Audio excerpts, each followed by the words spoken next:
이제 본격적으로 계약을 한번 해보겠습니다. 점포 계약 절차가 어떻게 진행이 되죠? 권리금이 없으면 네. 그냥 임대 계약만 하시면 되겠죠.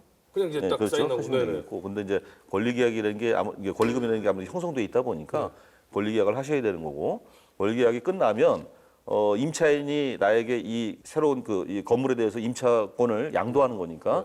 그게 이제 허락이 되면 네. 이제 임대인하고 임대 계약을 하겠죠. 네. 근데 그 전에는 관행이 아까 말씀드린 것처럼 모르겠거든요, 서로. 네. 모르겠으니까 임대인은 모른 채 권리 계약이 형성됐는데 지금 대체로 이제 알고요. 그다음에 이제 아까 간접적인 보호까지 받으니까 그 뭐 계약 내용까지 알 수도 있어요. 근데 단지 이제 여기서 조심해야 되는 부분은 권리금은 내가 지금 여기 보증금 3천에 월세 200이고요.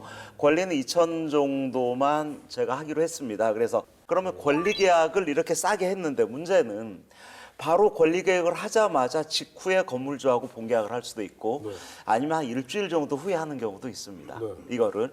근데 건물주가 난데없이 와서 주인이 무슨 소리야, 우리 200 아니에요, 우리 300 받아야 돼요. 그러면 이 2천만 원을 권리계약까지 한 상황에서는 되게 당혹스럽죠. 그러니까요.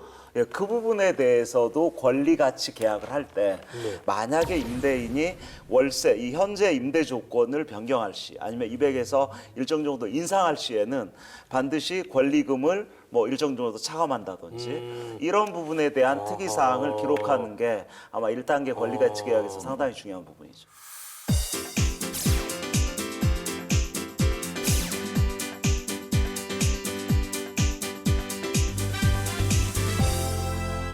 근데 초보자들은 진짜로 복잡하고 잘 모르겠거든요. 어떤 서류들이 있나요?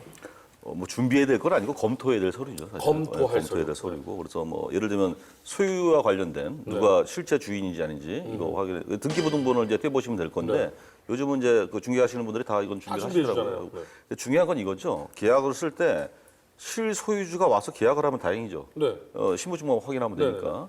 문제는 이제 다른 분이 오시는 경우가 있어요. 고모 오고 막 이래요. 뭐 남편이 오거나 뭐 부인이 오거나 이럴 때는 중요한 거는 이제 위임장을 받으셔야 되고 위임장에 보통 이제 날인을 하시는데 특히 이제 인감도장인 경우에 도장이 인감도장인지 아닌지도 확인하셔야죠. 예를 들면.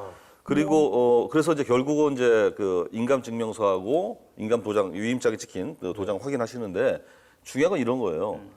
계약을 한참 임대주하고 여러 가지 뭐 금액도 조정하고 하고 있는데 그 서류 갖고 오셨어요? 예를 들면 그렇죠. 계약하는 중간에 이거를 달라 건축물 대장 어디 있어요? 뭐 이렇게 그렇죠. 하면 이래버리면 계약이 깨지는 수도 많아요, 사실은요. 그러니까 창업자 입장에서 계약을 할 때 저는 당연히 공인중개사 입회하에서 이렇게 중개가 이루어진다면 공인중개사가 충분하게 사전 서류도 체크하고 모든 임대인과 임차인과의 변수를 다 가지고 계약을 진행을 하고 진행해야 되는 게 당연한 건데 근데 문제는 그 공인중개사 공인중개 수수료를 좀 아껴보려고 직거래하는 경우가 있죠. 근데 진짜 그때 문제 많이 나요. 그렇죠. 직거래를 했을 때 꼭 놓치는 경우들이 간혹 발생을 하더라고요, 보면. 그래서 저는 직거래를 하시더라도 좀 계약 부분에 대해서 미심쩍으면 계약서 쓰는 것만큼이라도 공인중개사한테. 공인중개사분한테 가서 내가 이런 계약을 할 것인데 어떤 서류들을 준비하면 됩니까? 라고 수수료를 내고서는 이제 좀 의뢰를 하면 해주신다는 거죠. 네네.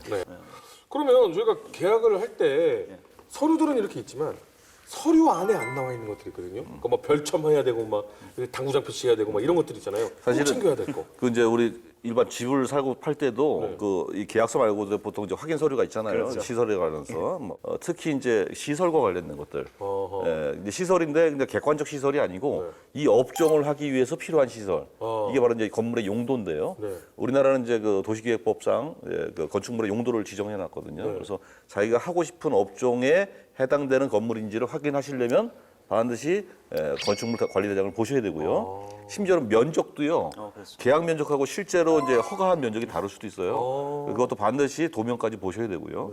그다음에 이제 이거 말고도 뭐 정화조의 용량이라든가 주차 대수라든가 그다음에 급배기 시설, 환기 시설, 그다음에 뭐 수도, 배수 뭐 등등 등등을 다 따져보셔야 돼요. 예. 저 전기, 그다음에 용량도 보셔야 수도, 되고. 맞습니다. 환기 그럼요. 이런 것들이 법으로 걸리는 건지 몰랐어요. 그래서 들어가서 새롭게 공사하는 분들 많아요. 네, 너무 많죠.